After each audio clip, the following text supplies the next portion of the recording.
All right, thank you, everyone. Thank you, lovers of freedom. Thank you, Muchineke. Yes, Tinubu continues with Fulanni Partway. And it's ongoing right now. Uh, while I'm on my lunch break, let's be listening to this shameless charade they call court judgment. All right, let's listen. Upon him by law. C. For the purpose of bringing him before a court in execution of order of court or upon reasonable suspicion of his having committed a criminal offense. D. In the case of a person who has not attained the age of 18 years for the purpose of his education or welfare. E. In the case of persons suffering from infectious or contagious disease, persons of unsound mind, persons addicted to drugs or alcohol, vagrants for those people or purpose of those care or treatment or protection of community. F. For the purpose of preventing the unlawful entry of any person to Nigeria or of affecting the expulsion, extradition, or unlawful removal from Nigeria of any person or the taking of proceedings relating thereto. Provided that a person who is charged with an offense and who has been detained in lawful custody awaiting trial shall not continue to be kept in such detention for a period longer than the maximum period of imprisonment prescribed for him. Section 41 provides, every citizen is entitled to move freely throughout Nigeria, to reside in any part thereof, and no citizen of Nigeria shall be expelled from Nigeria or refuse entry thereby, or exit therefore. They are also entitled, unquote, they are also entitled to their right to freedom of religion as expressed under Section 38 of the Constitution of the Federal Republic of Nigeria. The right to personal liberty, movement, religion are complementary of each other. Court jealously guides these rights, and they are basic rights which denote to them as being human beings. These rights are so fundamental. Kindly see, my Lord Agagu JCA has initiated on this in Okafor versus Lagos State Government and others. Citation supplied. The people of the Southeast cannot be ordered to sit at home by a person, especially for someone who is not a legally recognized official of the federal government or an official of any of the states. The only person entitled to restrict movements of persons within Nigeria is the President of the Federal Republic of Nigeria under emergency power under Section 305 of the Constitution of the Federal Republic of Nigeria 1999 as amended. The President can order for a coffee area where there is a crisis or natural disasters. The defendant is not the President of the Federal Republic of Nigeria, thus lacks any power to so declare a seat at home in any part of the country.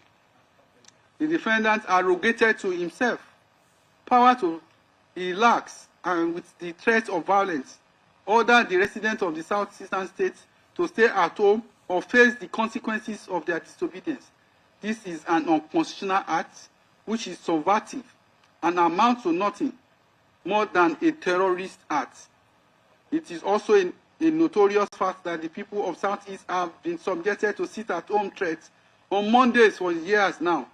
PW4, who stated that he was stationed in the Southeast, especially in Imo State for some years, gave evidence that Monday sit-at-home is a usual occurrence wherein the town are deserted, even the farmlands.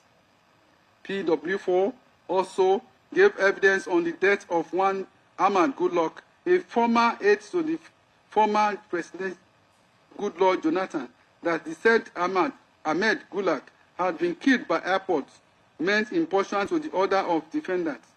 Ahmad Goodluck was trying to catch a flight out of Owerri on the 30th day of May 2021 when he ran into a checkpoint by airport and was shot dead. PW4 stated that he was one of those who got to the scene first.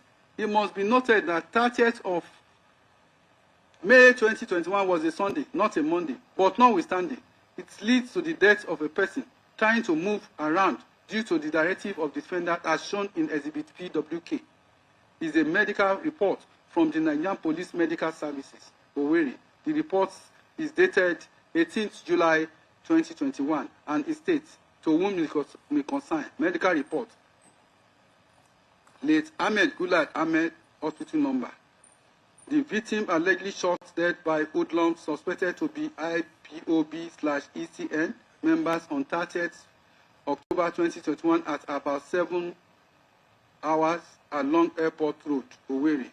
Picture of lifeless man seen, body of deceased buried, information. The above medical reports, duly signed by the medical practitioner, clearly states the immediate cause of the death of Ahmed Gulak and links him to the defendant as leader of IPOB and ECN. The action of the defendant cannot be excused under any circumstances. The declaration of a sit at home without any constitutional power, especially the accompanied by the threat, is a terrorist act. The defendant did not present any evidence to rebut this case, the case of the prosecution. Consequently, he admits the evidence as presented by the prosecution. The prosecution has successfully proved count 2 beyond reasonable doubt. Consequently, the defendant is hereby convicted of count 2. With respect to count 3, the defendant is charged with professing to be a member and leader of indigenous people of Biafra IPOB, a proscribed organization in which thereby committing an offense contrary to and punishable under Section 16 of the Terrorism Prevention Act 2013. Section 16 of the Terrorism and Prevention Amendment Act provides, and I quote, any person who is a member or professes to be a member of terrorist group commits an offense and is liable on conviction to imprisonment for a time not less than 21 years. The ingredients of the offense from the above provisions are: 1. The defendant must be a person. The defendant must be a member or professes to be a member of a terrorist group. 3. The terrorist group must have been proscribed as at the time the defendant claims or professes membership of such group. As earlier established, the defendant is a human being. There is no doubt about that. With respect to second ingredient, prosecution has led evidence showing that the defendant was... Casa di Spar, prezzo e qualità. Amore, ma prendi quello che costa meno, quello che capita. Io scelgo il meglio. Effettivamente.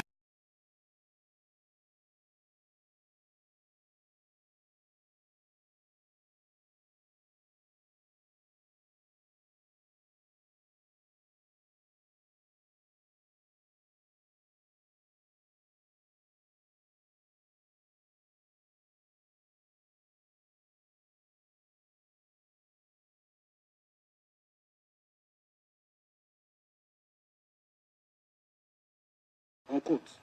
He further stated around 51 minutes mark into the video. If God is on our side, which I know he is, the army of Nigeria will die in Biafra land. Everybody will die. I will be the one leading it.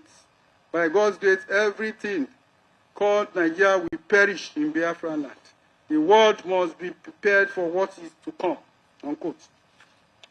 In several other broadcasts, the defendant admitted being the leader of indigenous people of Biafra.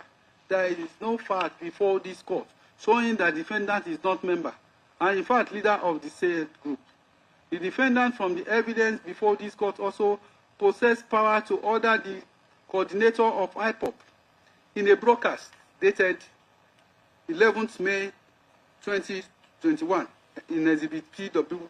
The defendants, while commenting on the meeting of Southern governors held in Asaba, stated around 35 minutes to the exhibits. White plate. And I quote, concerning the lockdown announced yesterday, I urge all people of Biafra and all those in Biafra land to disobey the lockdown order given by the Zoological Republic of Nigeria. The reason is because they want to use the dead of the night to move their fighters into our forest, because we have defeated their foot soldiers. Metiala, we must resist this stupid lockdown, and it will not hold in Biafra. I am calling on all the coordinators, deputy coordinator of ESN, and IPOB not to sleep in their houses today, but to look for somewhere else to stay. Because now we are in the trenches. Now you will know what is freedom fighting for. It is not comfortable. It is not rosy. Do not sleep at home. Do not sleep at home. Change your phone and even your phone itself. The defendants no doubt belong to the group and belong to the professing to be a member. He is a leader of the group with the influence of commanding the coordinators of the group. Not only IPOP, but even Eastern Security Network, which is the armed wing of IPOP. In the broadcast of 12th December 2020, the defendant made an announcement in inaugurating the military group known as Eastern Security Network, which is the armed wing of the indigenous people of Biafra. He stated, and I quote, we have cowards, spineland idiots as governors. They have given over our land to the Janjaweed to occupy in perpetuity. This very generation, this very IPOB will not tolerate it. Not now, not tomorrow, not forever. We will rather all perish and die than to allow our land to be taken over by the Janjaweed. This is a warning to all the governors who are conspiring due to one political consideration to give our land to infidel and blood-sucking demons from this time. It cannot happen, not under our watch. We are being told that some of these invaders come from Senegambia, Mali, from Niger Republic, and some from Chad, according to Governor of Katsina State, El-Rufai. Therefore, we are setting up the Eastern Security Networks to combat the excesses of these vagabonds, criminals from crossing the Jail along the same line as Amotekun, the one set up by Metiala. What we are launching before the world today is Eastern Security Network, not a Biafra army, and we will let the world know when the army is to march. But for our present purposes, we are setting it up to defend our land, Biafra against Miranda from the Shahid, to be precise. In the coming days, you shall see them in their uniform, performing the critical issue of providing security for our land, unquote.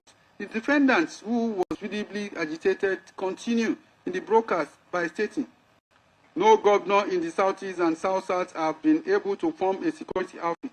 Therefore, IPOB must defend our land to the very last blood. We shall not stop, not now, not tomorrow, not forever, until our land is get rid of these Fulanni terrorists. In the third video broadcast, there was a side video of the man of the Eastern Security Network dressed in black.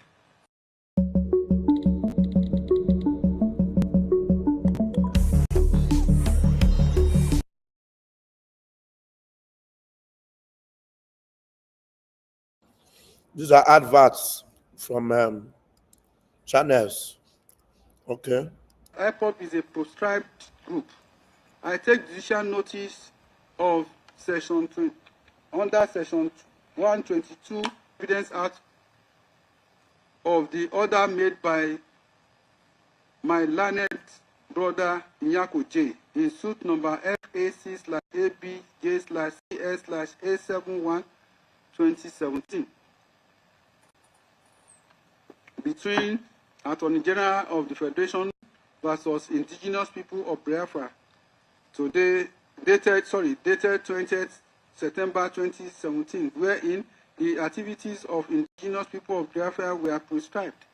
The said order crystallized into PWJ, which is the Federal Republic of Nigeria Official Gazette number 99 in volume 104, dated 20th September 2017, titled Terrorism Prevention Order number Terrorism Prevention Order of 2017.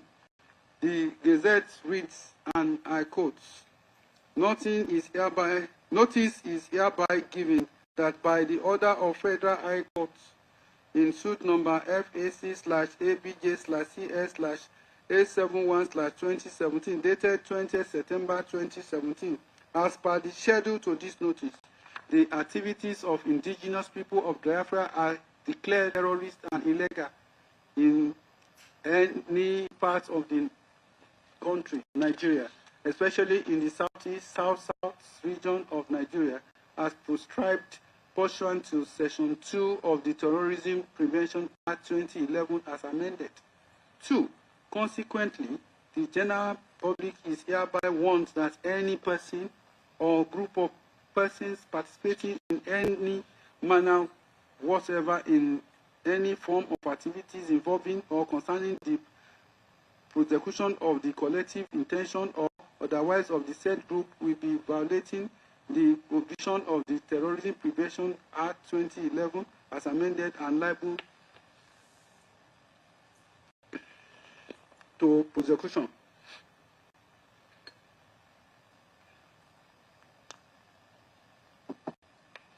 The import of the above is that beginning from the commencement date of 20th September 2017, any person claiming to be a member of IPOB commits a terrorist act. The defendant, by his broadcast of 11th May 2021, 12th December 2020, professed to be a member of proscribed group. Thus, he is in breach of Section 16(1) of the Terrorism Prevention Amendment Act 2013.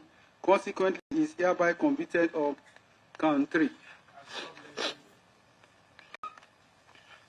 On count 4 and 5, which are closely related, the defendant is charged with inciting members of the public in Nigeria to hurt and kill Nigeria security personnel and their family members, thereby committing offense under Section 1, Sub 2H of the Terrorism Prevention Amendment Act 2013. The section provides as follows: any person or body corporate unknowingly in or outside Nigeria, direct or indirectly, willingly incites, promises, or induces any other person by any means whatsoever to commit the act of terrorism or any of the offenses referred to in the act, commits an offense under the act and is liable to conviction to maximum of death sentence. The ingredients of the offense which the prosecution must establish beyond reasonable doubt are: 1. The defendant must be person or body corporate. 2. The defendant must have directly or indirectly incite, promise, or induced other person by any means whatsoever to commit the terrorism act. 3.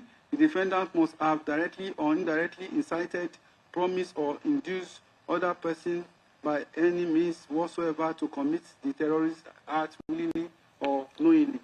The defendants have been established to be a human being by the prosecution. For the second ingredient, it is important to understand what incitement means. According to the Supreme Court, ACI powers the global payments ecosystem with digital innovation and intelligent data. Built for speed. SAR and the state citation supplied.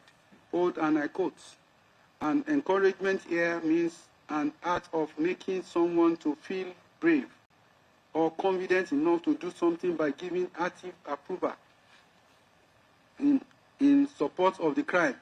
Incitement also have the element of encouragement.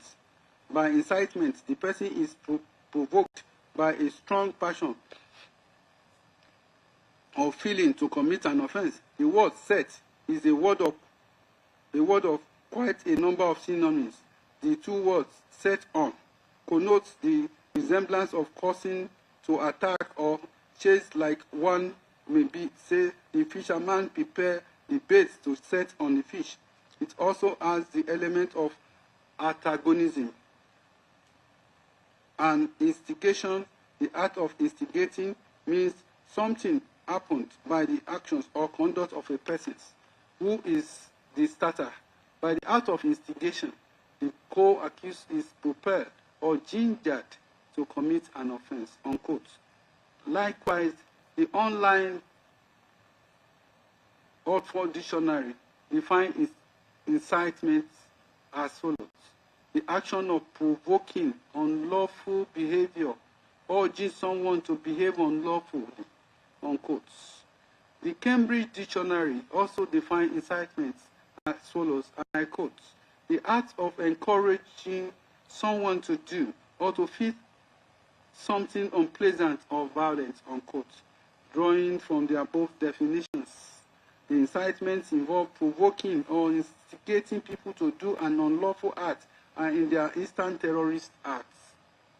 The prosecution has led evidence showing that the defendants made broadcasts inciting public to take up arms against the security personnel in Nigeria to kill them and their family members. The broadcast of 21st day of October 2020, as contained in the PWW, the defendants said, and I quote, "Radio Biafra is now in the hand of the enemy of our freedom. I don't know how much they paid for it, but I know that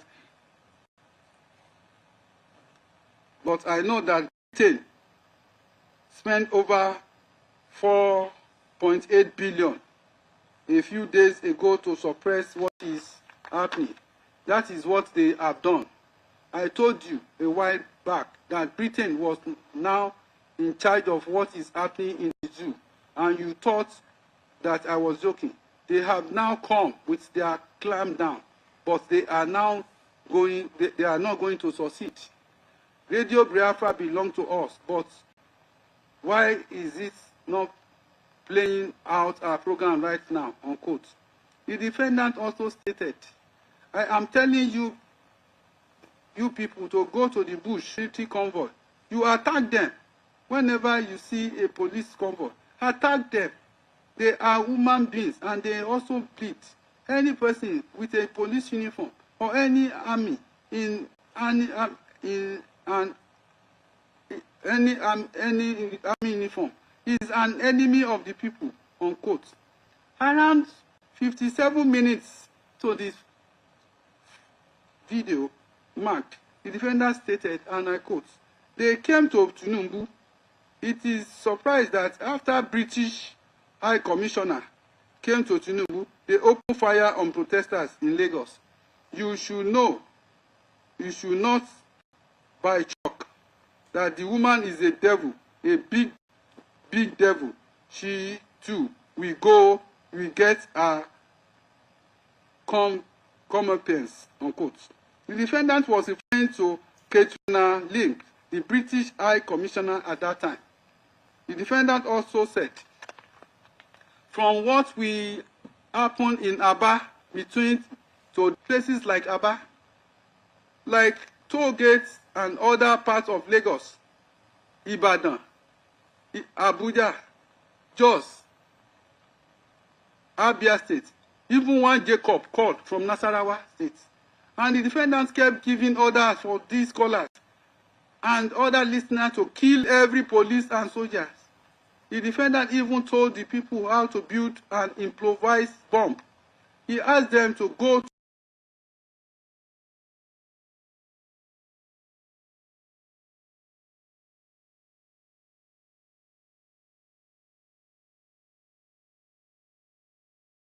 I can no longer hear him. I be God done. 20th October don't punish him. 2021. The defendant, while inciting his listener to attack the relative or security personnel, stated, and I quote, that every commander they have given his name, find his children. I want to get him in trouble. When they take me to court and ask why I said such thing, I will tell them why. Find the commander. His name is Ifu Umata. Find his children. Find his children. The commander of those on the ground. Find their children. Very, very important. Find their children. Unquote. If defendants went for that, and I quote, start attacking the police, take their guns, use them against them, manufacture motor tours, cocktail, manufacture bombs to bomb them, unquote. The defendant at about 2 hours, 44 minutes, 35 second mark, while concurring with a caller who informed him of the intention of him, other IPOB members to burn down the Ezima police station, stated, not only one, I want every police station in Aba to be destroyed, completely destroyed, and burn them down. It is an order destroying them completely. Anybody who sees them with police uniform, kill the person. Nigeria wants anarchy. We will give them anarchy, unquote. In another broadcast, the defendant, while responding to a caller, stated this: you people must devise strategy to outfit the army. There are some guns in Edo State right now, as we speak. Use those guns to kill 1 or 2 of their army officers. Take their guns and begin to kill other people as well, because they cannot sustain this protest for 3 years. Why are they not showing his face? There are guns in Edo State already. Kill the army whenever you see them. Take their guns and kill them, unquote. The incitement of the defendant for the public to kill security personnel is quite clear from his big blockers. Not only incitement to kill security officers, the defendant even went as far as inciting the public to destroy all properties of the federal government during the NSAS protest of 20th October 2020.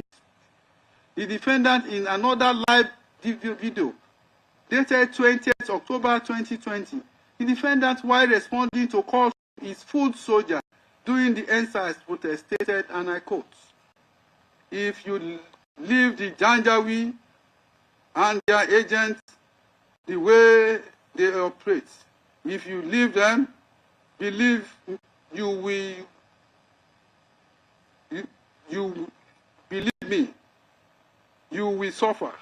That very hotel must be brought down. I did not say set ablaze. It must be demolished. As an example to the rest, if you have not dealt with Tinubu in Lagos, the other will not learn their lesson. Tinubu is an evil man. The hotel referred here to is Oriental Hotel in Lagos, which the defendants alleged belonged to Tinubu. While responding to a caller, the defendant urged his callers to ambush the security forces during the protest and cut them off. He said, and I quote, go to the bush. You need to cut them off from the back, ambush them, take their guns from them and kill them. They are animals and not human beings. They may be wearing uniforms like police or soldier, but they are animals. Disarm them and kill them. If you allow them to escape, your life is over, and I want Lagos airport to be on flame.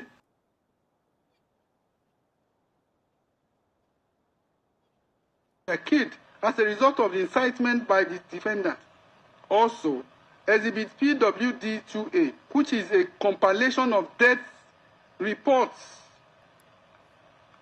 and certificates of death of security officers in the report. The number of police officers who were killed was given as 128. Military officers were 37. Other security officers are 10. Number of police stations attacked were 164. INEC facilities destroyed were 9 in number. This clearly shows the extent of damage caused by the defendant through his inciting statements. Another caller called into the program informing the defendant that he was at Oshodi Apapa Expressway and that they are killing them. The defendant, annoyed by this information, stated for, and I quote, "How many police or army did you kill? I don't want to hear that. They are killing you. How many did you kill?" Unquote. The caller then responded that they have burned the Orile police stations and Ilasa police station. The defendant then told the caller not to wave the green, white, green flag of Nigeria, but a blood-stained flag with the color green, white, red.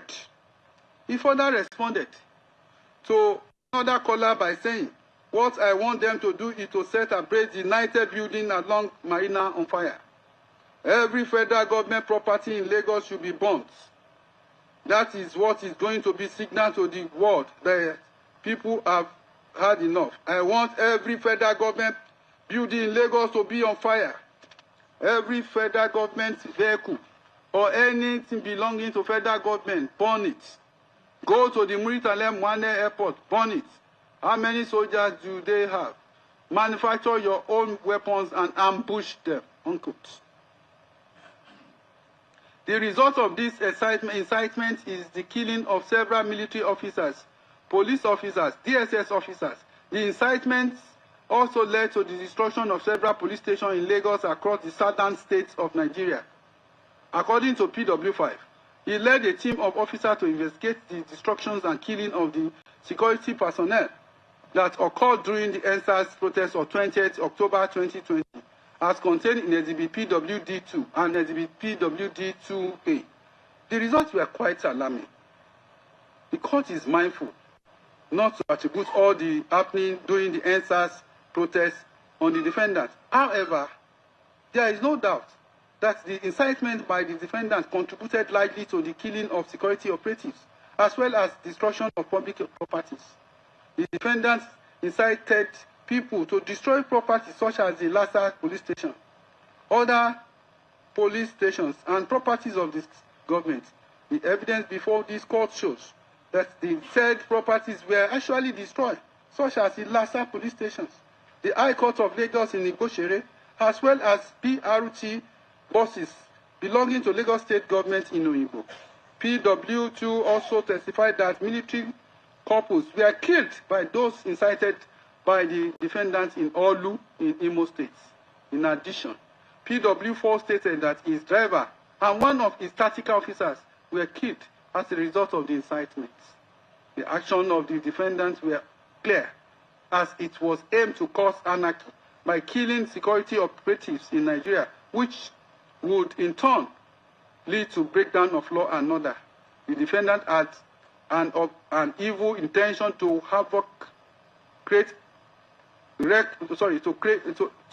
wreak havoc on the people and government of Nigeria. Are all these actions consistent with agitation for self-determination? The answer to this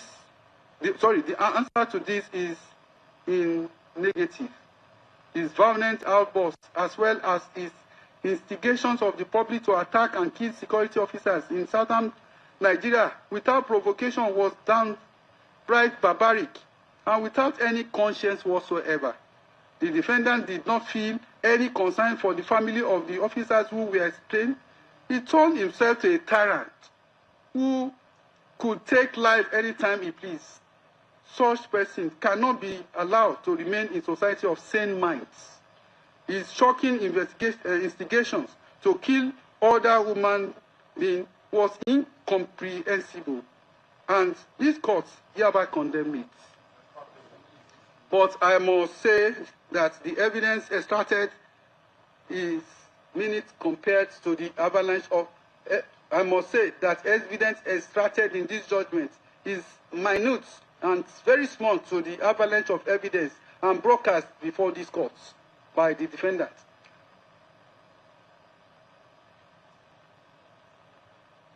The defendant made extremely threatening statements, incited people to violence. The prosecution has successfully discharged its burden of proving counts 4 and 5 beyond reasonable doubt. Consequently, the defendant is hereby convicted of the said counts 4 and 5. Now, count 6. For count 6, the defendant is charged with the offense of making a broadcast received and heard in Nigeria within the jurisdiction of this court, in furtherance of an act of terrorism against the Federal Republic of Nigeria and the people of Nigeria, in which he directed members of the indigenous peoples of Biafra, a proscribed organization, to manufacture bombs, thereby committing an offense punishable under Section 1(2)(f) of the Terrorism Prevention Amendment Act 2013. Section 1(2)(f) of the Terrorism Prevention Act 2013 provides: A2. A person or body corporate who knowingly in or outside Nigeria, directly or indirectly, willingly, F. assists, facilitates, organizes, or directs the activities of person, organization engaged in any act of terrorism. The ingredients of the offense expected to be established are: 1. The defendant must be a person or body corporate. 2. The defendant must have assisted, facilitated, organized, or directed the activities of person or organization engaged in terrorist activities. 3. The defendant must have willingly or willingly assisted, facilitated, organized, or directed the activities of persons or organizations engaged in terrorist acts. The defendants herein have been established to be a human being. As to the second and third ingredient, the prosecution has led evidence to show that the defendant has directed members of the terrorist organization to build bombs, other explosives in order to attack security operatives. Indeed, in furtherance of its terrorist actions and following the incitement of persons to kill defendant security operative, the defendant also directed his members to build explosive devices, particularly motorful cocktail. At about 1 hour, 30 minutes, 36 seconds of the broadcast of 20th October 2020, as contained in Exhibit PWW, the defendant, while responding to a caller about NSAS protest, stated, and I quote, "Now, this night, I want graduates to go to work, graduates of chemical engineering, those who were born as engineers, manufacture any ordnance you can, because they are coming to kill you anyway, regardless of what you do. Go and manufacture any ordnance. I am calling on the youth in the middle belt, and I want any bridge that they can use to reinforce to be destroyed. They are going to come from the middle belt. This night, we have engineers everywhere, people who are intelligent. Go back now and give us your own version of Mototo Kote. We must destroy them before they destroy us. Every youth tonight, anybody with a police uniform, anywhere, especially in Aba, in Lagos, once you have police uniform or any army uniform, that person is your enemy. Attack them, because if you don't, they will kill you. If you are a graduate of physics or chemistry, no sleep for you tonight. Go and manufacture something to destroy the police and every army police position starting from this night." Unquote. During the said broadcast, while responding to a caller named Jacob from Nasarawa State, the defendant even told the people how to build an improvised bomb. He asked them to go to a filling station to get fuel in a bottle, put a rag in it, that then they should set the rag aflame and hurled it at a soldier. A Molotov cocktail, according to Wikipedia.com, that I accessed at 1 a.m. on 20th November 2025 is a hand-drawn incendiary weapon consisting of a fragile container filled with flammable substances equipped with a fuse. In use, the fuse attached to the container is lit and the weapon is thrown, scattering on impact, unquote. The online Britannica dictionary defines Molotov cocktails as a crude bomb, typically consisting of bottle filled with inflammable liquids and a wick that is ignited before throwing, unquote. Applying the above definition, the directive of the defendant to members of the group to build improvised bombs such as Molotov cocktail is indeed a terrorist act. A Molotov cocktail is capable of causing explosions, damage like any other bombs, which aim is to cause destruction.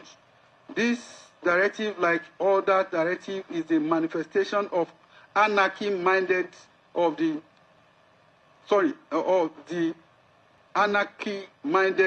defendant, which is set out to express through his Biafra radio, which he claimed to be the founder and director. The defendant, through the Radio Biafra platform, carried out so many terrorist attacks, which led to the destruction of lives and property in Nigeria. The defendant is not only confirmed to local terrorists, but I hold without hesitation that he is an international terrorist, flowing from his threats to attack British High Commission and American Embassy, as well as his incitement against the British High Commissioner to Nigeria at the time, Catherine Lyons, a known woman of peace. In a broadcast of 21st October 2020, the defendant stated thus, and I quote, "Radio Biafra is now in the hand of the enemy of our freedom. I don't know how much they paid for it, but I know that Britain spent about 4.8 billion a few days ago to support what is happening. That is what they have done. I told you a while back that Britain was now in charge of what is happening in the zoo, and you thought that it was a joke. They have now come with their clampdown, but they are not going to succeed. Radio Biafra belongs to us, but why is it not playing our program right now?" Unquote. The defendant also stated, "I am telling you people to go to the bush. Wherever you see a military convoy, you attack them. Whenever you see a police convoy, attack them. They are human beings, and they also bleed. Any person with a police uniform or any army uniform is your enemy." Around 57 minutes mark into that video, the defendant directed his threat at Catherine Lyons, the British High Commissioner. He stated, and I quote, "They came to Tinubu. It is a surprise that after the British Commissioner came to Tinubu, they opened fire on protesters in Lagos. You should not be shocked. The woman is demon, a big demon. She is too. We go come repentance." Around 1 hour, 8 minutes, 35 second mark, the defendant also stated, and I quote, the same thing that Britain did to Biafra in what they are doing to us now, media blackout. Do you want the world to report this issue? Take over the British High Commission. That is all. Take over the consulate in Lagos. Take over the one in Abuja. Every newspaper in the world will report it in the morning. If you march on the British High Commission in morning, Front pages in the world, we carry it. And the world will ask why is British Commission in Abuja and Lagos under occupation by Nigerian youth. Then it is over. I'm giving you a master strategy of how you should be done. In a formation of 3 lines, there is something I want you to do. I'm announcing it on air so you understand. People should go to every weather shop around you. You know those who build bullet-proof door. I don't care how much it costs. We will pay. Everybody who is a welder who builds bulletproof, people should take those doors and put nails in front of them and stand in front of protesters so that bullets cannot go through. Push the door, get the weapons, and deal with them. When you are marching to the British High Commission tomorrow, form 3 lines. They will have the army surrounding them. They will send a cable to London that British High Commission in Lagos is under attack. They will be forced to release it. Then the whole world will know that a revolution is going on. Without that, you cannot succeed, unquote. Even recently, in this courtroom, on the 7th day of November 2025, when the matter came up before this court, the court wondered the kind of malice and hatred which the defendant had for Britain. I will produce same parts of the proceedings of that day hereto. Defendants, he says, there are issues at play which my Lord has not able to overcome, which even the prosecution has not even attempted to overcome. My Lord, are you asking me to go into the doors to defend myself on a non-existing law? If you can state that for the record, my Lord, I will be most grateful that you are going to try me or ask me to enter my defense where no law exists. Because if that is the position, my Lord, that means that the outcome of very trial is predetermined. A man of my station and caliber cannot be tried without any valid law. It is impossible, my Lord. I will tell you why. This was the case. This very case is bigger than this court. The case of mine started in 1957 when some brave men and women in this very country dared to ask the British to leave. The funniest thing is that all of them that pioneered that very effort, they all went to jail and were killed. Court, I'm learning this now. Then ask the British to leave. Defendants, yes, in 1957, Dr. Anthony Nao moved a motion at the House in Lagos asking the white men to go and leave us alone. From that day, trouble started. Even before then, the like of Abat Macaulay was jailed, honorable men that fought for the indignity of the black race because they want me convicted. They told me so. Absolutely, my Lord. Absolutely, 100%. They told me. They said, I will come to court to see, to hear your case.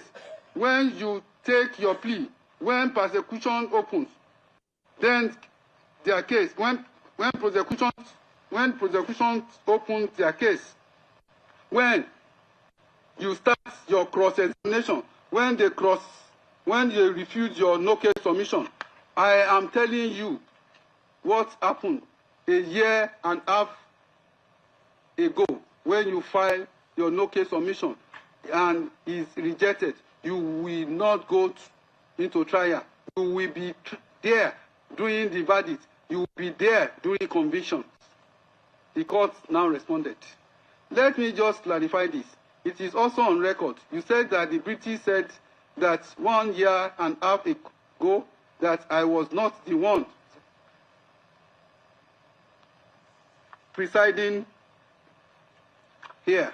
I want to say this, that I know my brother too, that was asserting it will not get into that level of having anything to do, anything, because the way you are putting it. I want to say this. I do not have any relationship with the British. I have come here to do justice. I reiterate. Can you commence your defense so that if you commence today, I can extend time for you because your time has ended today. For the U.S. Embassy, it would have been attacked if not for the closure as a result of the protest. The defendants at about 2 hours, 24 minutes, 50 seconds, mark of the video of 24th day of October 2020 broadcast in Exhibit PWW stated, American embassy is shut down. Why won't they shut down? People are protesting. This statement regarding the embassy of United States of America is quite loaded. The statement could mean several things, none which are palatable or peaceful. What exactly does the defendant mean by the American embassy is shut down? Was he trying to attack the embassy if it has not shut down as a result of protest, or incite others to do same as he did in British embassy?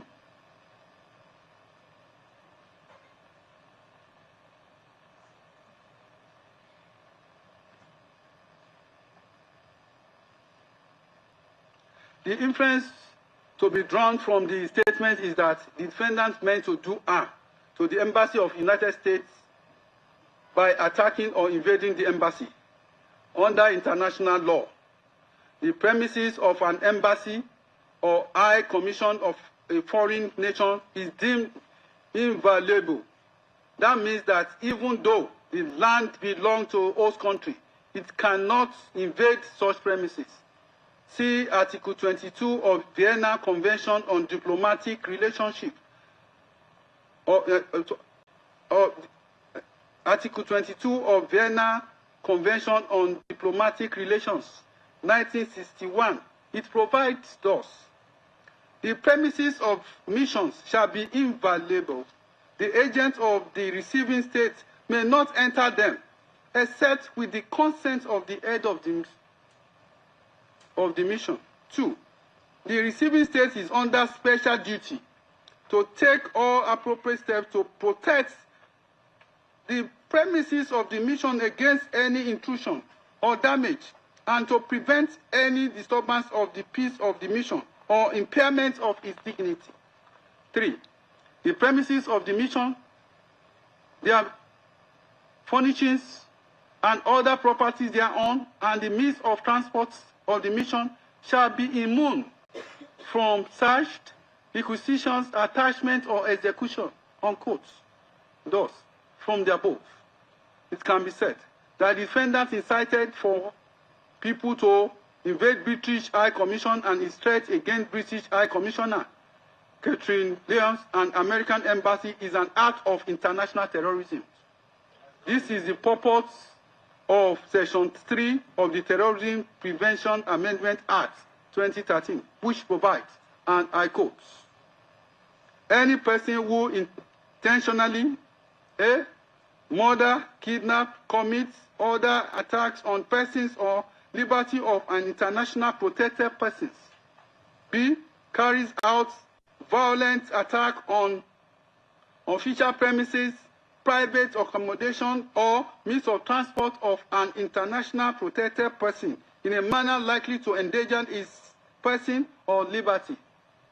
C, threatening to commit any such attack, commit an offense, and is liable on conviction to life imprisonment. The High Commissioner is an international protected person, being the representative of the British government in Nigeria, as well as other staff of High Commission and Embassy of the United States of America, leaving the defendant to continue his terrorist activity who have led to an international incident involving Nigeria and other foreign nations who are good partners with Nigeria. The question to ask again is whether bombing or attacking embassies of high commissions constitutes an actor consistent with agitation for self-determination? Again, the answer is no. All these acts goes to show that the criminal tendency of the defendant, as well as show concrete proof of his terrorist acts. Therefore, I hold without hesitation that the prosecution has successfully established can cease against the defendant. Consequently, he is hereby convicted of count 6 of the charge. With respect to count 7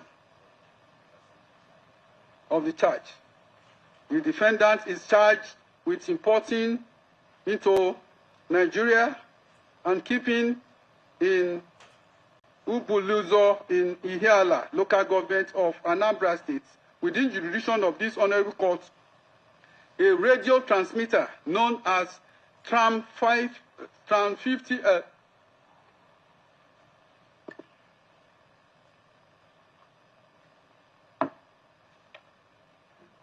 concealed in a container of used household items which he declared as used household items, thereby committing an offense contrary to Section 47(2)(a) of Custom and Excise Management Act, Cap C-45, Laws of the Federation of Nigeria, 2004. The dispute as to which law provides for the offense in count 7 has been conclusively decided by the Supreme Court in case of Federal Republic of Nigeria versus Kanu Supra, where my Lord M.L. Gaba, DSC, while reading the lead judgment, heard, and I quote, "A calm reading of the details of the facts stated as constituting the offense mentioned or named therein would clearly and undoubtedly reveal that it deals with the offense punishable under the provision of Section 47(2)(a) of the Custom, Excise and Management Act, Cap C-45, Laws of Federation of Nigeria, 2004, which provides as follows: 47(2). If a person A imports or causes to be imported any goods concealed in a container holding goods of different descriptions, or he shall be sentenced to imprisonment for 5 years without the option of fine. It follows, in the above circumstances, that the mention of the Criminal Code Act as being Chapter C-45 or Chapter C-45 in Laws of Federation of Nigeria, 2004, is a mere mistake in place of correct law. The Customs and Excise Management Act, under which the facts alleged to constitute an offense in count 15, is punished and punishable. The offense in count 15 is consequently recognizable and grounded in an extant existing law in Nigeria in which it was defined and described, unquote.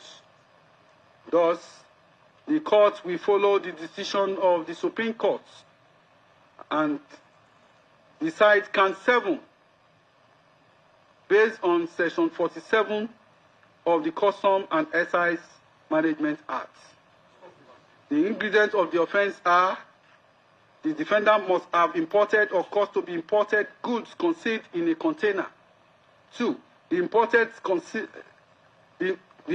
concealed goods must have been of a different descriptions.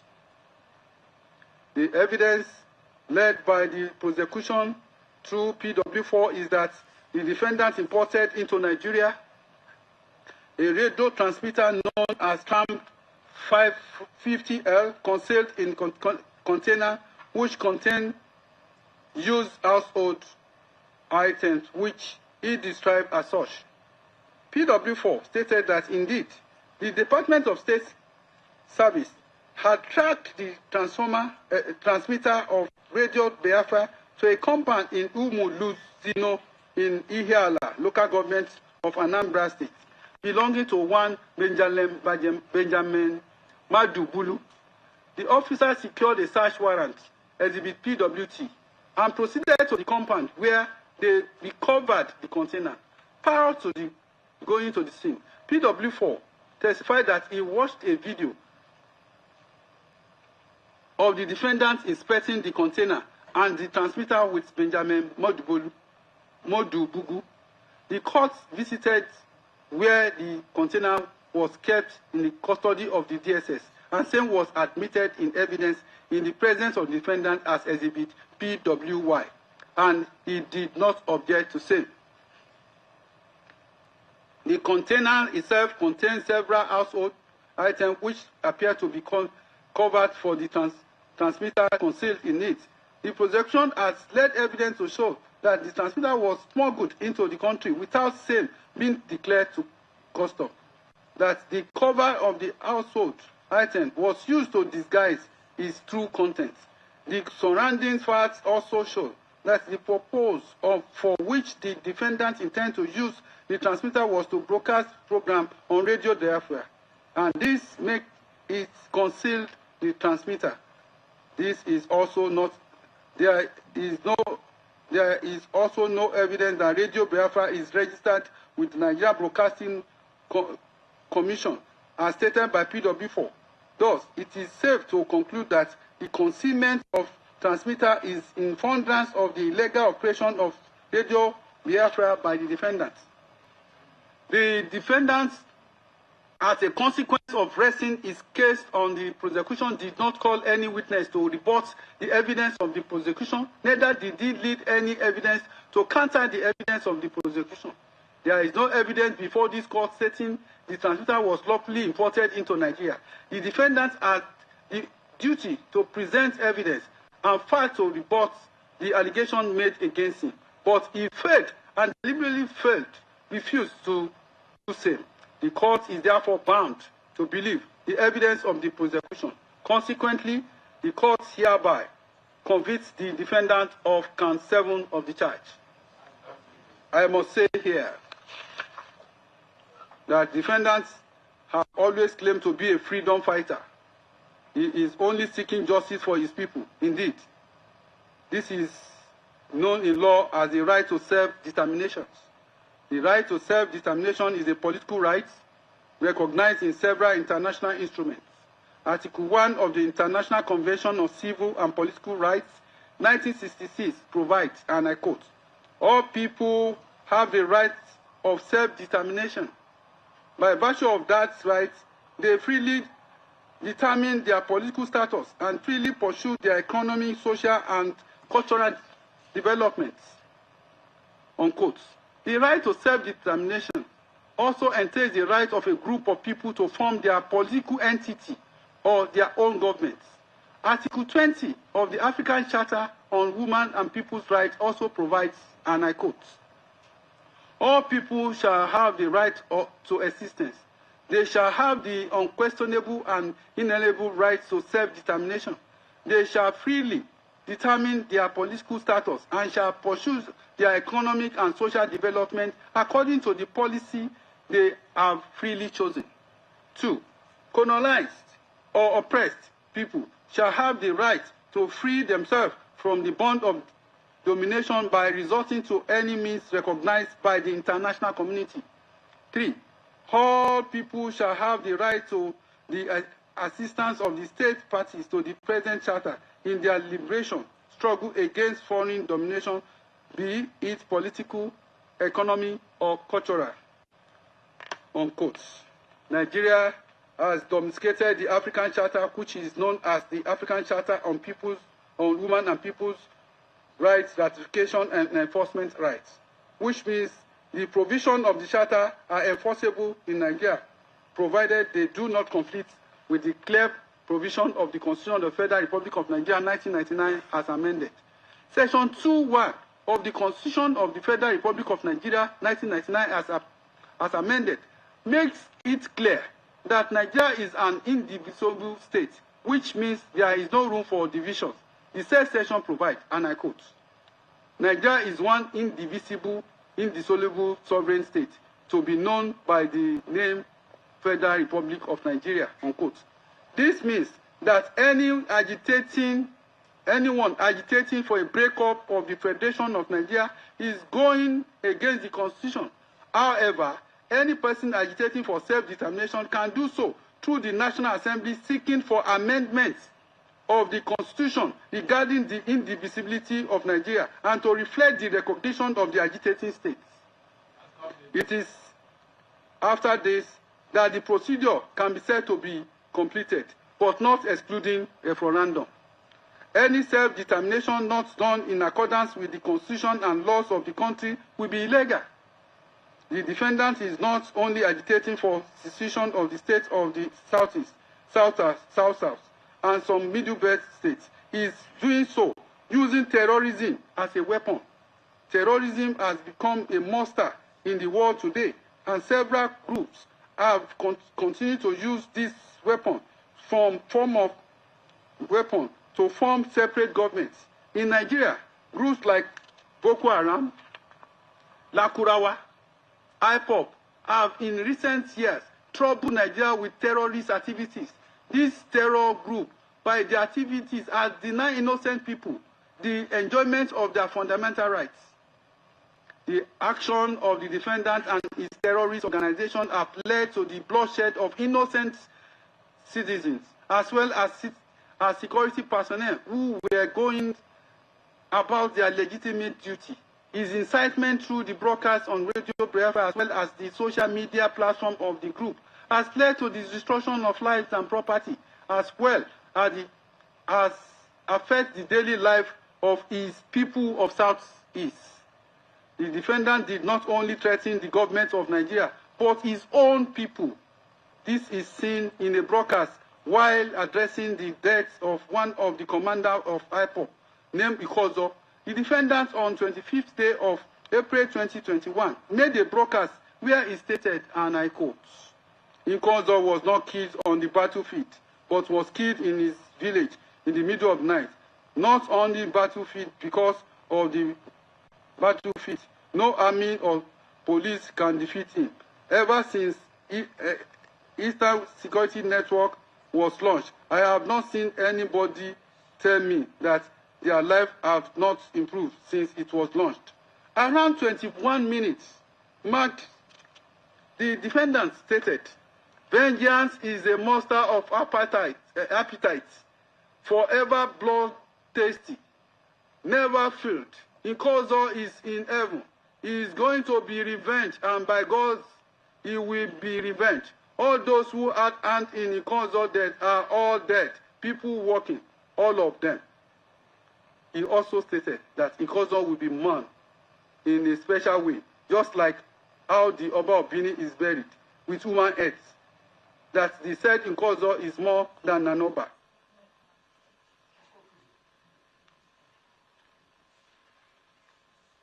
Thank you. There is no doubt that this is contained in the broadcast. The defendant's statement was corroborated by PW4, who stated that upon the arrest of one of the IPOP commander named as Onye Army, he informed them that they were only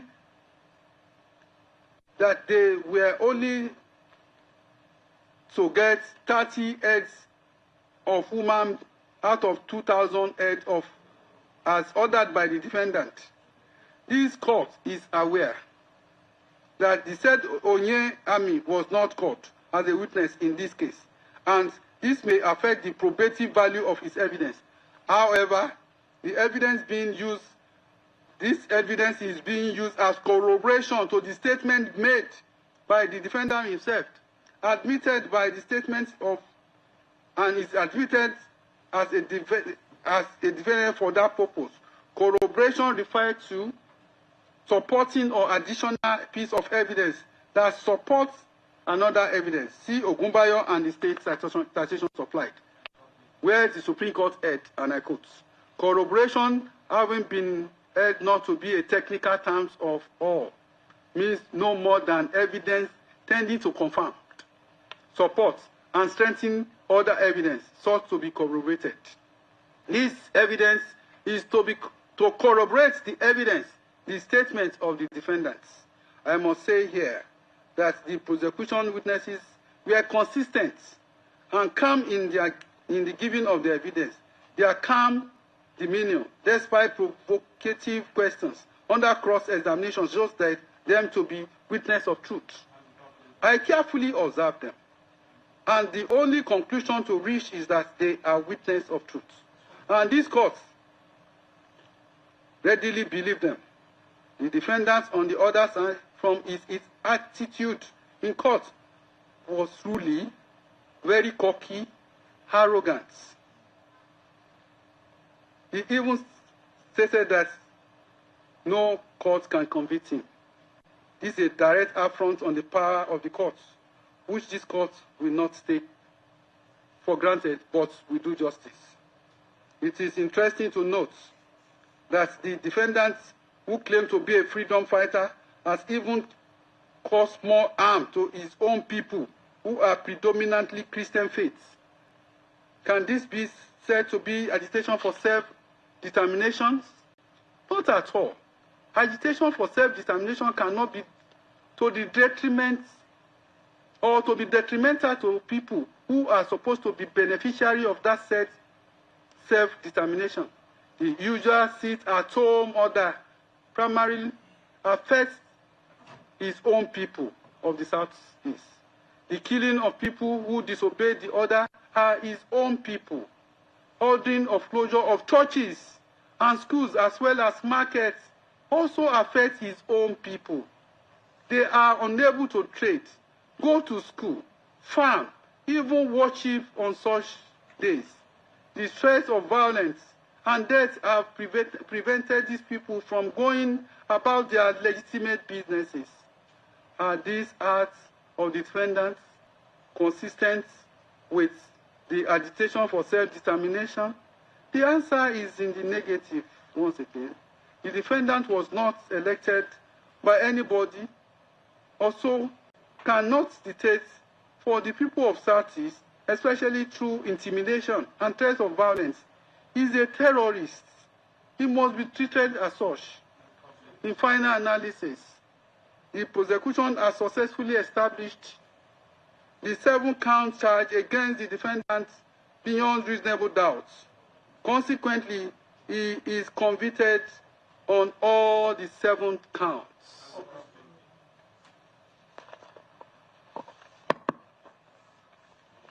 By the time the next just 30 minutes I go to the chambers, anybody is free to come and get a certified 2 copy of the judgment.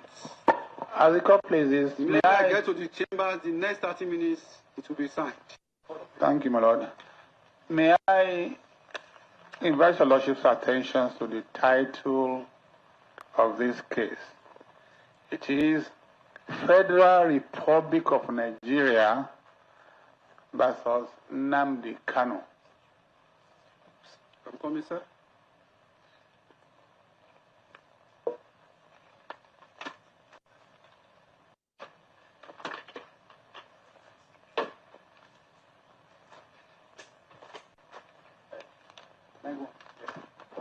Lord, the people, 200 million people of Federal Republic of Nigeria have brought Nnamdi Kanu before this court for acts of terrorism.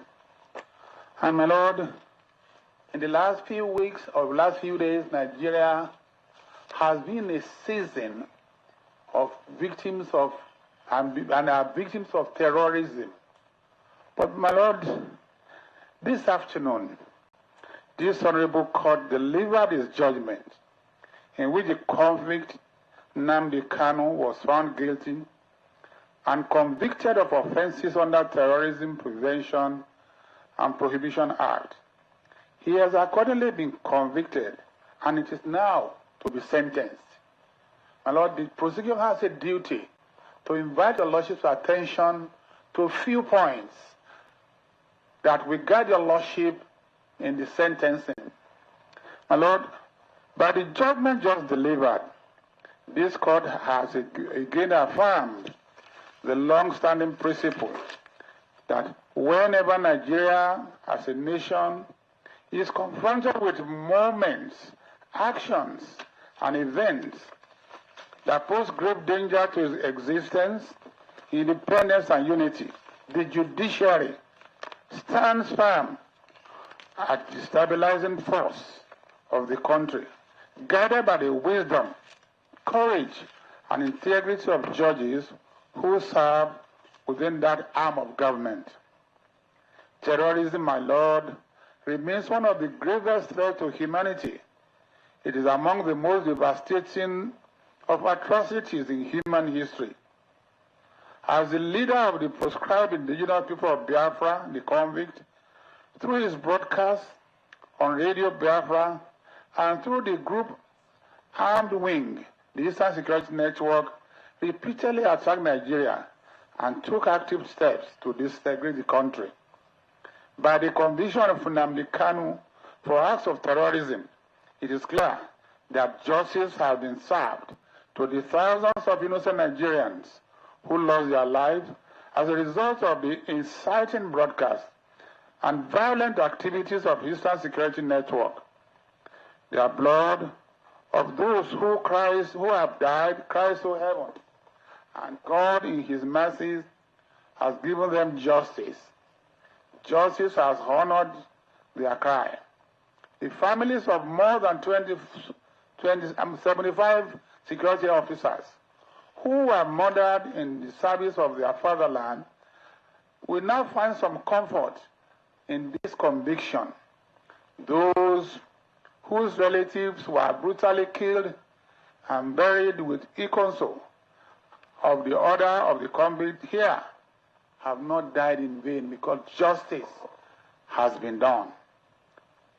My Lord, the record before this court are replete with the losses suffered by citizens of Nigeria residing in the interstates of the Federation, citizens who, through no fault of their own, were forced to live in fear, had their businesses destroyed, and were reduced to paupers as a result of stay-at-home orders issued by the convict and violently enforced by the commanders of ESN.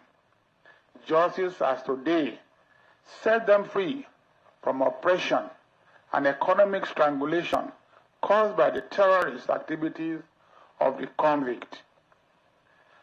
The convict now knows that the law is greater than any individual.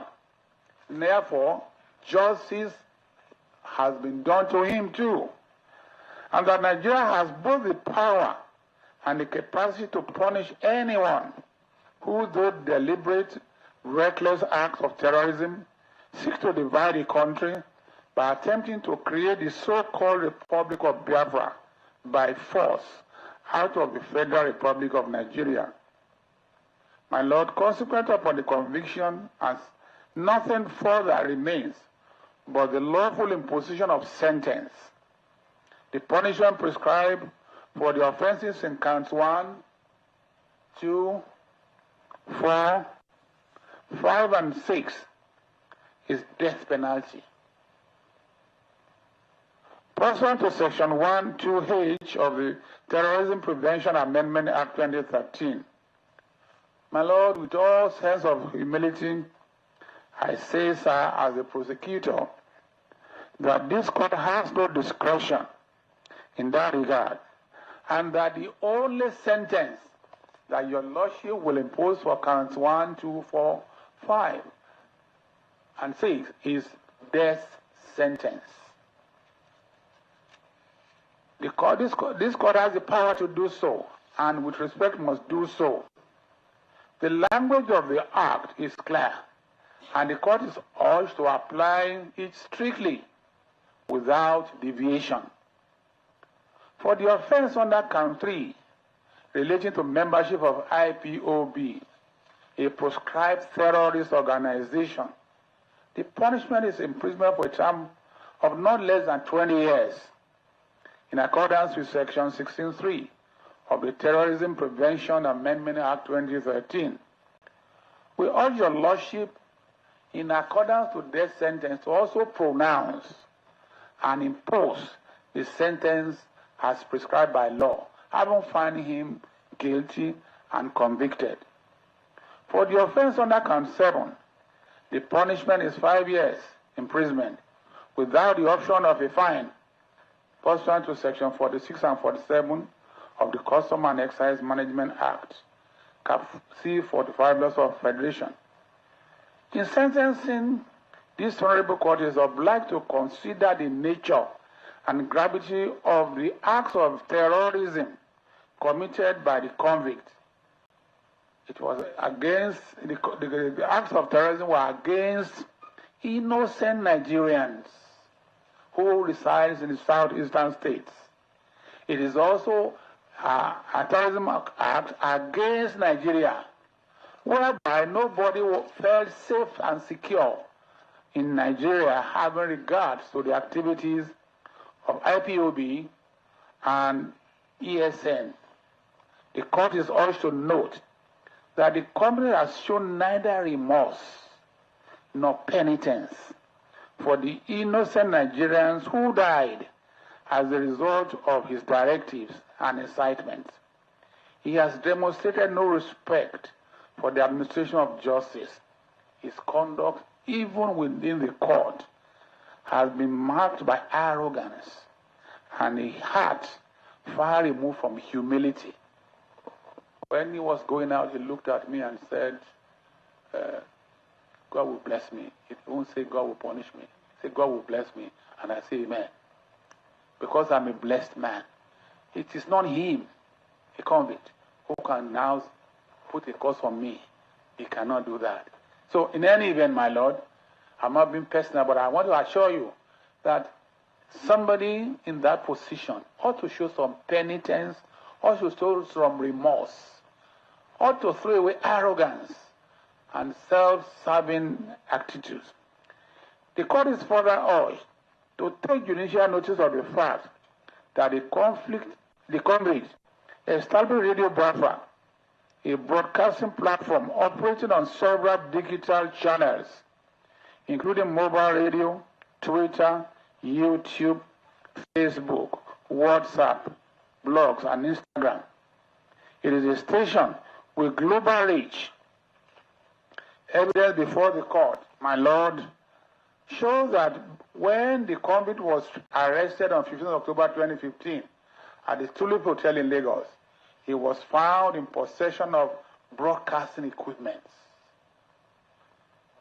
The conduct of the defendant through online publications, live broadcasts, and social media communications constitute acts of incitement, encouragement, and provocation of terrorism as defined under the Act. It is the view of the prosecution, Lord, that without the instrumentality of the internet and social media platforms, the magnitude of destruction, division, and human losses recorded in southeastern states of Nigeria, including Lagos, will not have reached the level it attained. The digital platform becomes tools in the hand of the convict, tools of radicalism, ethnic hostility, and incitement to terror. Their amplified reach resulted in a coordinated transnational militarism or militarization of violence and destructions of public property across several states of Nigeria. The court has both the power and the duty to restrict further access to digital media through which the offenses were committed by making orders that prevent the commission of similar or related offenses, including forfeiture, confiscation, or restrictions of the means used to commit the act of terrorism. As a form of preventive control, the prosecution praised this honorable court to impose restriction on the convict's access to digital devices, online accounts, or internet facilities. In other words, my Lord, anywhere he may be kept until his execution in obedience to the sentencing, if he has access to these devices, and they are cheap and easy and available everywhere in Nigeria, there will continue to be broadcast. Maybe he will claim he was not the one. At the moment, if you open to YouTube, you see a lot of rascals talking about the proceedings of the court trying to twist and misread and mislead the people with what happened in court. So we're asking that your lordship should restrict him from having access to these devices. This honorable court, my lord, has the statutory power to prevent convicts from further committing offenses by making orders for the forfeiture, confiscation, and restriction by any means used for communication. We therefore pray that the court to order the forfeiture of all the broadcasting equipment, digital devices, and all electronic materials seized from the convict and currently in the custody of the Department of State Security, State Service. In particular, the radio transmitter Trans 50L, unlawfully imported into the country, should be forfeited to the federal government of Nigeria. My lord, we want to say, sir, with all respect, that it might be argued that access to information, access to digital devices may be argued within the constitutional rights, but it's not absolute. So therefore, sir, if your lordships want to order his restriction, your lordship may give him a right to acquire any, but with the permission, with the authority of National Security Advisor and the Controller General of the correctional facility that he may be put. Therefore, my lord, it's not an absolute or free right for him to begin to acquire those digital devices that may encourage him to reenact or to begin to commit the same or similar offense under his right to freedom of speech. So we are saying, my lord, that your lordship should restrict it. My lord, considering that the company has to be in a custodial facility, we are asking your lordship to direct that for the safety of the convict, for his safety, for his security, and for the protection of his life until your sentence is executed, I respectfully, sir, as prosecutor, plead with your lordship to direct that he be kept in the safest custodial center anywhere in Nigeria, because his safety is very important. Your lordship need to take judicial notice of what happened when Simon Ekpa was sentenced in Finland. There were lots and lots and lots and lots of talks and talks. The convict has enemies. He has friends. But no one can say the volume or the number of his enemies who may want to eliminate him. So we are asking, my lord, that your lordship order the government of the Federal Republic of Nigeria to keep him in the safest custodial center anywhere in Nigeria. You know, and if I may say with all sincerity, I am not too sure that Kuje, where there have been jailbreaks, will be the ideal place. So I'm urging your lordship with all sense of responsibility to preserve his life until he answers his sentence. So I thank your lordship, and I pray that the incidents of terrorism will cease from Nigeria, from north to east, to northwest, to north central, and as we see, may God spare Nigeria of disintegration. Malala, I want to thank you. I want to appreciate you on behalf of my colleague, Adebayo Ojo, and Suraj Saida. We are grateful to your lordship for a well-researched, a well-reasoned, and a courageous judgment. Thank you, my lord.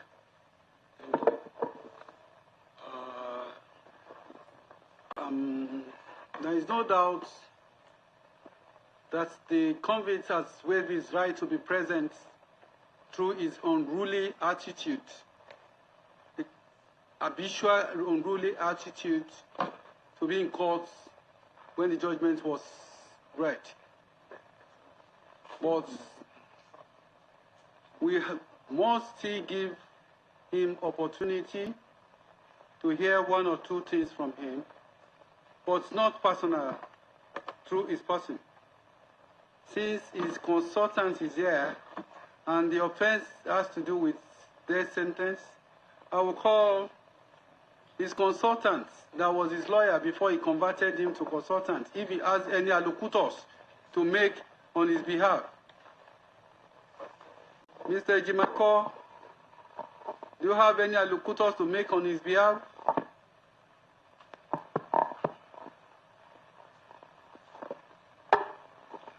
My Lord, being an officer in this temple of justice and not being properly dressed and not being his counsel of record, I will yield this very task to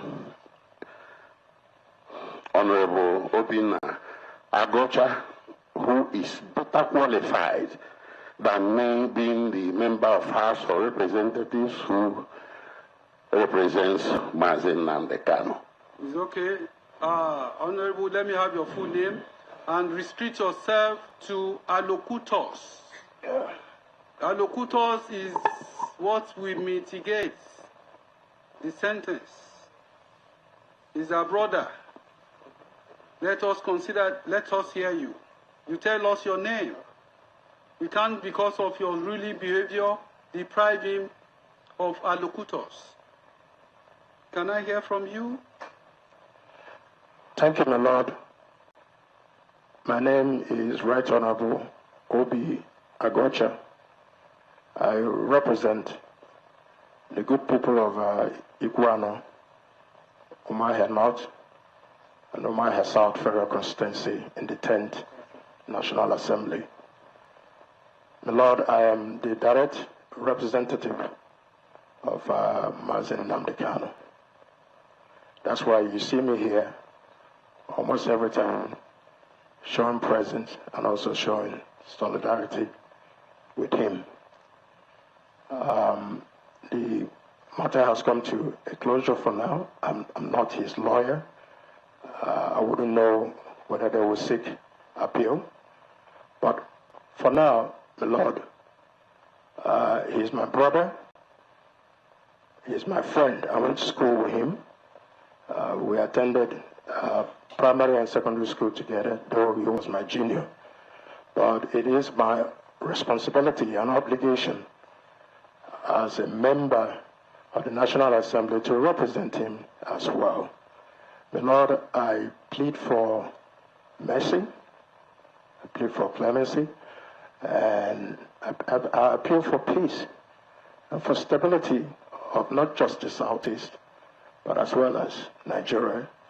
Like the prosecutor said, Nigeria is bleeding over the last few days, and we must bring some of these issues to bear and to understand how to find common solutions to our common problem of terrorism.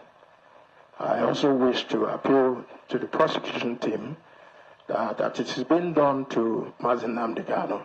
The other people out there also doing more worse than him. Please, sorry, sir. I asked for a locutor. Yes, sir. Please, don't so, I apologize, sir. So, I want the court to take judicial notice of that this trial has gone on for almost 10 years. Mazi Kanu is almost 56 or 57 years old now. He has been absent in his family life, his children, his community, his family. So I plead for the Lord to show mercy, to temper justice with mercy. And as we move forward, it shall be great for our country. Thank you very much for the opportunity. I'm a friend of the court, having come from the other side of the government. So thank you for giving me the opportunity to address the court. Thank you, sir. Thank you. I will consider all this, and I will rise and come back by 10 minutes to 4. You may go and come back 10 minutes to 4 All right. for Leave it the here. sentencing. 10 I will minutes rise and come back. to 4. A long time. See you guys. Bless you. I am Vam. Shame on Nigeria. Now go see how God will deal with una. Now go see what Tinubu kikapiama. Go do una. Dara, man, everywhere. Just witnessed the